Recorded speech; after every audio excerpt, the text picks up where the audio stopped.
I think we can move into our confirmed prospect meetings. Yeah.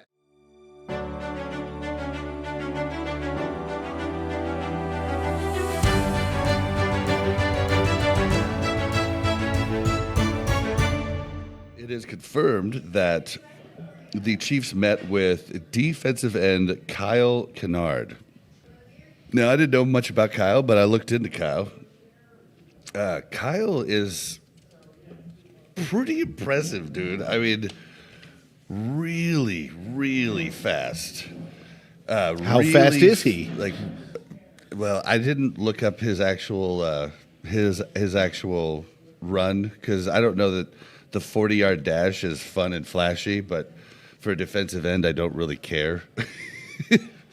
But watch a lot of his own film. He gets around the edge good. Remember how we talked about Carr Loftus, and I never see him do that cool football move where he's coming around the edge and he's like 45 degrees. Yeah, he does it like Derek Thomas was so good at it. Yeah. Derek Thomas was even more he wasn't even 45 degrees. He was at like 30 degrees. He has tons of those highlights. He had 11.5 sacks last year, 15.5 tackles for a loss, 36 total tackles, 3 forced fumbles, and he led the SEC in sacks. So I mean, this guy's a hoss. Ooh, that's a good word. I haven't heard hoss in a while. He's got a huge explosion and burst off the snap. He does slow down a little bit after that. He's got super long arms. He's 6'5", 255. He's got a lot of different moves. He's got, a lot of, hand moves. He's got a lot of, I don't know all the moves names, but the swim move he's got down. And then he's got the arm bar move. And, I mean, he's got a lot of moves. Stick? Okay, he's not the greatest he's not going to be your guy that's going to bull rush. And that's what brings me to his weaknesses. He's pretty weak against the running game. But that's okay. Because our linebackers are actually... Not just that, but I mean, Spagnuolo usually runs with 7 to 8 defensive linemen, and he'll swap out the guys, based on if he thinks they're going to run or pass, type of deal. So, I mean, but this guy is a true edge rusher and a true 4-3 guy. He is a little small at 6'5", 255. I mean, he really needs to put on 20 pounds or so. 50 pounds. No, 20 pounds as an end. No, he isn't a defensive tackle, but you need that speed at defensive end to get to the outside for the runner and stuff too. But I think he needs to put on 20 pounds or so at 6'5", maybe 15. But not so much that it lowers his boom and his burst, his speed. But the other knock that I don't really know, I didn't watch enough, but I researched a lot of people talking about him, and they did say he has pretty bad situational awareness and kind of a lower football IQ. And it's kind of shown in the fact that he gets a lot of penalties. He's pretty penalty prone, but that can be coached. And I mean, he looks like a monster, and it looks like we could get him in the second round. So I don't know if situational awareness can be coached, though. I think it can. Yeah, I think it could be taught. Maybe. Think about your situational awareness as a human. For instance, the more and more you learn, the more you're aware of what's going on. As long as you allow yourself to learn, it's something I think. I think it's just really experience is what brings situational awareness. But he looks pretty good to me. He looks pretty good. I saw interviews, and he interviews well and sounds like a good kid that would fit in our good guy locker room. I'll believe you. Kyle Kennard, just to reiterate, Kyle Kennard was somebody that the Chiefs actually met with, so we know that there's interest there. But another guy that the Chiefs haven't officially met with, at least, but has been rumored to be in that draft area where the Chiefs could pick him up, is Nick Scourton. Now, he's an edge rusher from Texas A&M, 6'4", 280 pounds. Now, he's right at the right size. See, this guy is a beast. Now, the one thing I told you I was going to look and see what kind of defense they run. They run all kinds of different things. I'll tell you what I saw. I saw this guy line up, standing up. I saw him lining up with one hand down. I saw him lining up with both hands down, and he looked comfortable doing all three multiple times. Who did he play for? Texas A&M. He's got a huge fast burst right off the ball, which is great. Transfer from Purdue. The biggest thing that I noticed that I absolutely loved is there were a lot of plays that option plays that he was defending, and he clearly had an assigned guy to stay with, and he stayed with his guy every single time. It's a little thing, but that's what happens. It tends to happen in the NFL when the guy thinks that he's going to get a big bomb tackle. Even if he doesn't stick to his guy, he's 95% sure that the other guy's going to get it, so go for that hit. And we see him get burned all the time because at the NFL level, we're talking about a different level of athleticism, a different level of speed. It's just faster. You can't cheat your play call. You've got to stick to your guy. And I love that discipline. I absolutely loved watching that several times from him. That's interesting that he lines up standing and he lined up. I saw a bunch of 3-4 plays and I saw a bunch of 4-3. I mean, it was really. Does Texas A&M? You should check it out. I didn't research to see what they officially run. I was just watching. Well, I mean, in college, you would have a big enough roster to possibly change it up. Have 3-4 sets and 4-3 sets. Maybe. You might that might be a thing because you have so many players. Now, as it looks like he would probably be replacing Amenahue, right? I will say that body style, body type, the way that he almost looks like a carbon copy of Karlaftis. So just imagine Karlaftis on one side and Karlaftis on the other side. I think his burst off the ball is just a little bit quicker. Burst off the snap, just a little bit quicker than Karlaftis. So we'll just have to see how that translates at the NFL level. We know that Karlaftis, there was a learning curve with him. It didn't translate right off the bat. He was serviceable right off the bat. So if we see this guy and we see him come out serviceable, I think that there's a lot of upside for him. Good deal. All right, well, moving on to the other part of the defensive line is defensive tackle, Darius Alexander. He's also very explosive. He dominated the Senior Bowl. I mean, dominated. He's got crazy strength. He's 6'3", 290. But he moves like he's 200 pounds. He's fast. He's got a lot of moves in his toolkit too, but mainly bull rushing. But fairly good use of his hands. He does have the big arm span, which we know the Chiefs love on both D-line and offensive line. And I mean, it's a huge thing, and he knows how to use that arm span. And so I think he might go in round 2, but people project him as a day 3 pick. So round 3 or 4, I think. But I think he might go late 2.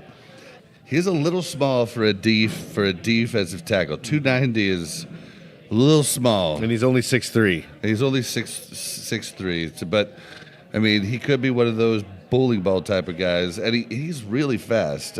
He is also, though, weak against the run, and he does kind of lack balance a little bit. He gets knocked to his butt's on the ground a lot.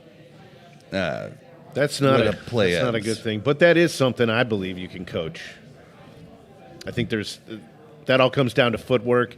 Get the guy in some boxing, some ballet. I was about to say ballet. Some martial arts, maybe. Martial arts is one of the biggest things. Yeah. When I took martial arts, I went from a kid that tripped over everything to a guy, that could stand on one foot for an hour straight.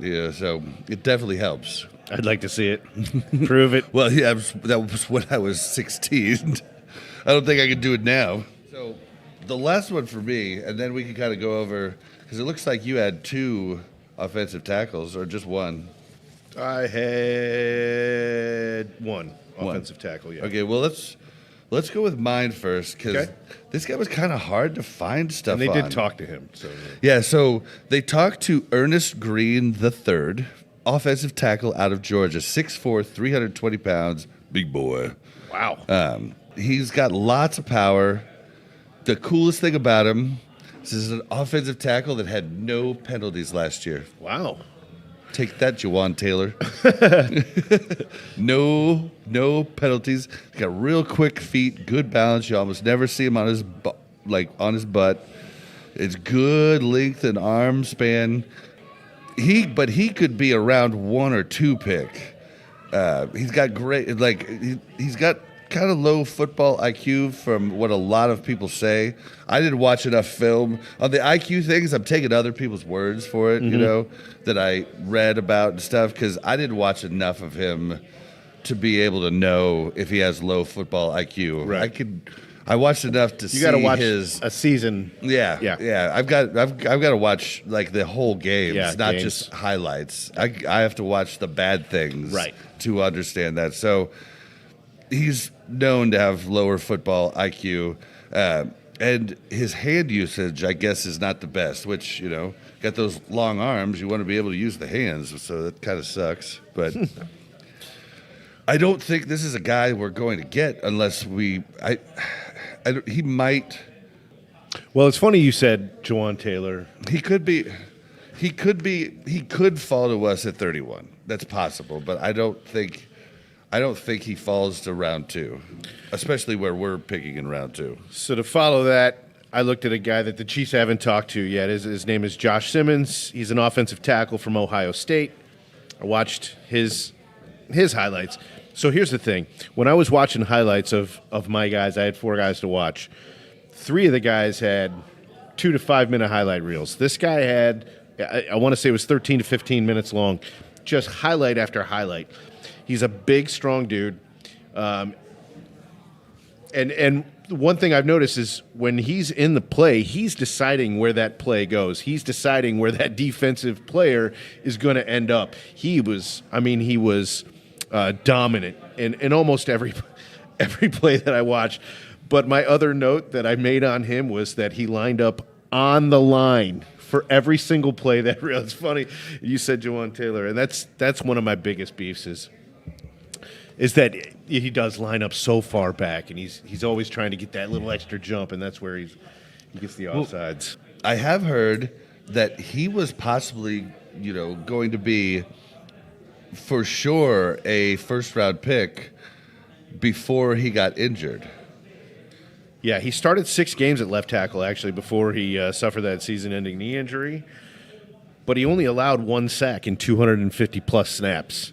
That's awesome. That's serviceable. If the Chiefs could get anything close to that, I think this guy would be a great. He kind of reminds me of who's that guy that fell? We were just talking about him the other day. We only got him because he fell so low because of injuries in college. Yeah, Trey. Yep, Trey Smith. It kind of reminds me of that. I mean, he got injured. He was a projected first rounder before the injury. So who knows how far he could go? But I think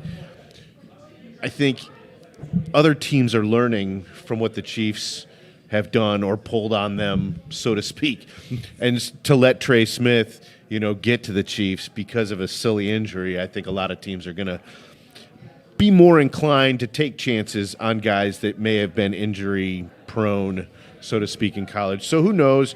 If we can't get our hands on your Earnest Greene guy, I think Josh Simmons would be an awesome thing. An awesome pickup for us. Yeah, I'd be down. What else you got here for me? Whit Weeks, linebacker out of LSU. This guy reminded me of a little bit smaller of Nick Bolton, and I say a little bit. I think he's an inch shorter than Nick Bolton. He had 85 tackles, 8 tackles for loss, 2.5 sacks, and a pick. But more importantly, this guy knows where to be on on the field when the ball is in play. His field of vision, his football IQ seems to be off the charts. Now, we are watching highlight reels where they pick the very best plays, right? So we don't know what he looked like on the other plays. But what I saw is something that you can't accidentally trip into. Like, oops, I got 8 tackles this game. They just ran into me, coach. That's not the thing. But the thing I loved about him, there were a lot of plays where he wasn't the first point of contact for the running back or the wide receiver that caught the ball, right? And so the guy would sneak past or sneak around some of the defenders. They stopped at Whit Weeks. Whit Weeks would stop the man dead in his tracks. He might not always get the guy down for a tackle, but it held him up long enough for somebody else to get there. And he wasn't letting go. It wasn't like he had him by the shoestring either. He had him wrapped up. All he had to do was wait for another guy to come in a second or two. I absolutely love that about him. He seemed to be the captain on the field, much like Nick Bolton is. Do you think, it's even possible, Drew Tranquil is a little too cheap at the moment to drop, but Drew Tranquil is someone who has a possibility of getting cut just because of how heavy the linebackers are in this draft. But I don't think they do it. But I don't think they would either. If we lose Nick Bolton, that's a lot of veteran. I'm saying if presence Nick, to lose. If Nick ends up staying, like Drew Tranquil could go, and rumors of Willie Gay coming back have been circulating too. I haven't heard that. That made my ears perk a little bit. There is a lot of linebackers, and he does have a tie to the Kansas City Chiefs, though. His older brother, Weston Weeks, was on LSU with Tyrann Mathieu. Ooh, So Honey Badger. And we loved him here. Oh yeah, we absolutely did. I was so sad when he left. But when I'm thinking about the linebacker, did you see enough to know if you would think he'd be a Mike or think he'd be an outside guy? He'd be a Mike. He'd be a middle linebacker. You think so? Yeah. He'd be serviceable, but I think, his skills, his ability to hit the hole on the plays that I watched him do his blitzing. You could tell there were a couple of plays where he was supposed to hit the A gap, but the B gap was bigger. The running back was obviously going through the B gap, and he didn't just stick to that assignment. He made his adjustment. You could see the adjustment being made. A lot of those plays that they put into slow motion, you can kind of see those things a lot more obviously. He just seems to have – it's his natural position. It definitely looks like it's his natural – he feels most comfortable there in the middle. Okay, well, if we can't get Nick Bolton for somewhere around 9 to 12, then let's do it. Yeah, I think we'd be happy there. Yeah. What about this wide receiver? Because he kind of seems like short stuff to me, 5'11". Well, okay, so Hollywood Brown, keep in mind, is 5'9". Okay, is Hollywood Brown really 5'9"? He is. I looked it up. Shut up. Because I thought to myself that this guy looked like Rice, but a little bit taller, right? So I looked it up. Rice is 6'1", and this guy's 5'11". Luther Burden III. How did you find out Hollywood Brown? Wait, Hollywood Brown is what? 5'9". No. Yep. Look it up, brother. I did. No way. Yes. Yeah. Whoa. But I'll tell you what, his highlight reel, although it was only 3.5 minutes, was phenomenal. Remember what we thought that DeAndre Hopkins was going to bring to this team as far as these spectacular, 50-50 catches? He does that. But he also gets separation like nobody's business. He had some catches that you can't teach what I saw. You can't see his vision for the ball when it was up in the air. He would have to turn around and make adjustments. We're talking bad throws, man, and he would turn around and make them 40 yards down the field. That's how I just describe Tyreek Hill. When people were talking about all these guys that are fast that could be just as good as Tyreek, I kept saying, yeah, but Tyreek could jump twice as high as his body size. Like, he can get his feet to where his head normally is at. And he can get up there and get those balls, and he makes unbelievable catches. He isn't just fast. And I don't know that he's a great route runner, but he's great at leaving he's great at cuts. He's a great cutter. That's for sure, because he leaves people in the dust. But That sounds kind of. I mean, that sounds good because all these big-bodied receivers and stuff. I mean, just don't seem like. But it doesn't seem like that's what Mahomes wants to throw to. Mahomes wants to throw to somebody who's got 5 yards of separation, and that just kind of is the way. So what I saw, if I just kind of squinted and I wasn't looking at the jersey, and I was just looking at the silhouette of the man running, he just reminded me of Rashee Rice. It was fast. It was quick acceleration. It was hard cuts. And then his burst, once he decided to get upfield, was just crazy. And he can break tackles. He's not a little guy. He's not a big guy, but he's elusive. And he's probably done some martial arts. He's probably done some ballet dancing. His balance is otherworldly, at least on the highlight reel that I was able to see. So there's, that's a big caveat. Like we talked about many times, you can't tell what happened on the bad plays, but you can't, when they have that many highlight reels, it's not a fake. It's not fake news. It's not a couple of lucky plays here and there. The guy's got skills. Is he a homer? Like, is he from? He's Missouri. I don't know where Kansas City area. I don't know where he's from. I didn't want to call him a hometown. He went to Mizzou Yeah. over Alabama and Georgia. Alabama? He was going to be a bench guy at Alabama and Georgia. Okay, He's not big enough to be a but he was number a one guy. 5-star recruit. I mean, Yeah, watch his highlights. Yeah, You'll see Alabama why. and Georgia. I think they said a lot of highlights. Boy's got wheels. And from what I hear, the college game has gotten kind of janky at the moment because they're all getting paid. So people are transferring constantly, and it's kind of like musical chairs. So that's a bad thing.